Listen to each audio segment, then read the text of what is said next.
ஹரே ராமா ஹரே கிருஷ்ணா. ராமாயணத்துல அகல்யா யாரு அப்படின்றத தான் இந்த வீடியோல பார்க்க போறோம். அதுக்கு முன்னாடி அகல்யா எதற்காக படைக்கப்பட்டா அப்படின்றத நம்ம தெரிஞ்சுக்கணும். அகல்யாவை பிரம்மா படைக்கிறதுக்கு முன்னாடி, ஒரு முனிவருக்கு பொண்ணா அகல்யா பிறக்கிறதுக்கு முன்னாடி எப்படி இருக்கணும் அகல்யா அப்படின்னு சொல்லி பிரம்மா ஒரு வடிவமைச்சாங்க. வடிவமைக்கும் போது எதுக்காக ரொம்ப ரொம்ப அழகா வடிவமைச்சாங்க அப்படின்னா, ரம்பா, மேனகை, ஊர்வஷிக்கெல்லாம் பார்த்தீங்கன்னா மேலோகத்துல, இந்திரலோகத்துல அவங்களுக்கு தான் தான் அழகு அப்படின்னு சொல்லிட்டு ஒரு பெரிய மமதை அந்த மமதையெல்லாம் உடைக்கணும் அப்படின்றதுக்காக உலகத்திலேயே அழகான பெண்மணியா ஒரு பெண்மணியை படைக்கணும் அப்படின்னு முடிவெடுத்து அகல்யாவை படைக்கிறாங்க. அது எப்படிங்க உலகத்திலேயே அழகான பெண்மணியை படைக்க முடியும் அப்படின்னா படைக்க முடியும். இப்போ யாராவது ஒருத்தர்கிட்ட போயிட்டு உங்களுக்கு எப்படிப்பட்ட மனைவி வேணும் அப்படின்னு கேட்டால், ரொம்ப அழகான மனைவி அப்படின்னு சொல்லிட்டு இவங்கள மாதிரி கண் இருக்கணும், அவங்கள மாதிரி மூக்கு இருக்கணும், இவங்கள மாதிரி காது இருக்கணும் அப்படின்னு சொல்லுவாங்க இல்லையா?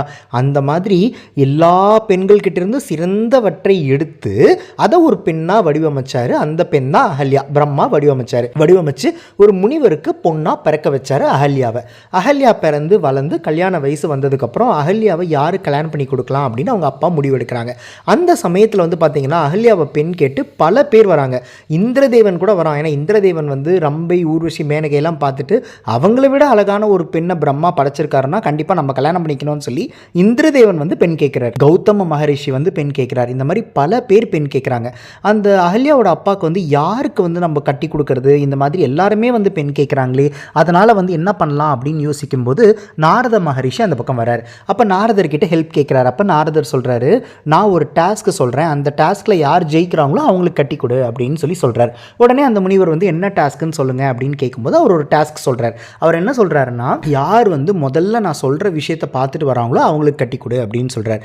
என்ன விஷயம் அப்படின்னு கேட்கும்போது, ஒரு பசு, அந்த பசுவோட முன்பக்கமும் தலை இருக்கணும், பின்பக்கமும் தலை இருக்கணும், 2 தலை இருக்கணும். அப்பேற்பட்ட பசுவை யார் முதல்ல பார்த்துட்டு வராங்களோ அவங்களுக்கு தான் பொண்ணை கட்டி கொடுப்பேன் அப்படின்னு சொல்லிடு அப்படின்னு சொல்கிறார்.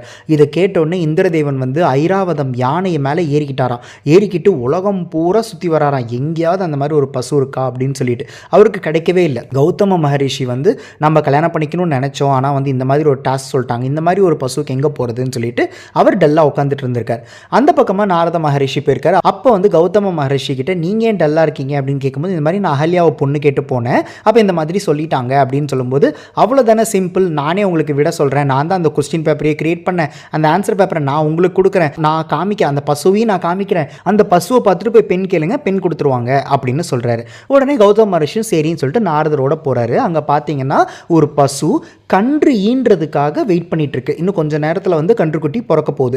அந்த சமயத்தில் நாரத மகரிஷி கௌதம மகரிஷி அந்த இடத்துல கூட்டிகிட்டு போய் நிற்க வைக்கிறார். அங்கே பார்த்தீங்க அப்படின்னா அந்த கன்றுக்குட்டி பிறக்கும் போது என்ன ஆகுதுன்னா, அந்த பசுவோட பின்பக்கம் கன்றுக்குட்டியோட முகம் முதல்ல வெளியில் வருது. அந்த முகம் வெளியில் வந்த உடனே நாரதர் சொல்கிறார், கௌதம மகரிஷி சீக்கிரம் பாருங்க, பார்த்தீங்களா பசுவோட தலை இந்த பக்கம் இருக்குது, பின்பக்கமும் ஒரு தலை இருக்குது. அப்படின்னா ஒரே பசுவோட முன்பக்கமும் தலை இருக்குது, பின்பக்கமும் தலை இருக்குது. இப்போ போய் நீங்கள் பொண்ணு கேளுங்க அப்படின்னு சொல்கிறார். உடனே கௌதம மகரிஷி போய் பொண்ணு கேட்குறாரு. அவரும் அகல்யாவை கல்யாணம் பண்ணி கொடுக்குறாரு. அகல்யாவும் கௌதம மகரிஷியும் நல்லா வாழ்ந்துட்டு வராங்க. இவங்களோட வாழ்க்கையில் ஒரு பிரச்சனை இந்திரதேவனால் ஏற்படுது. அந்த பிரச்சனையோட விளைவா அகல்யாவுக்கு தன்னோட கணவரால் ஒரு சாபம் ஏற்படுது, கல்லா மாறிப்போ அப்படின்னு சொல்லி. அப்போ இருந்து அவங்க கல்லா இருக்காங்க. இப்போ நம்ம ராமாயண கதைக்கு வருவோம்.